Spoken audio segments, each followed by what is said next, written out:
Mga kaklase, may bago tayong classmate. Hi, classmate. Kita, alis lang ako sa'yo. Okay, class.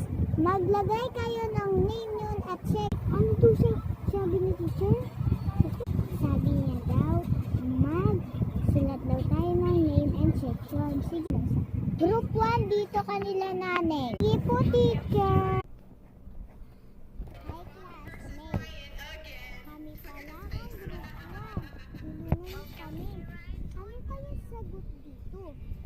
So, classmate, ito gagawin. Sulat ko lang pangalan nyo, ha. Ikaw, Maria Tina. Maria.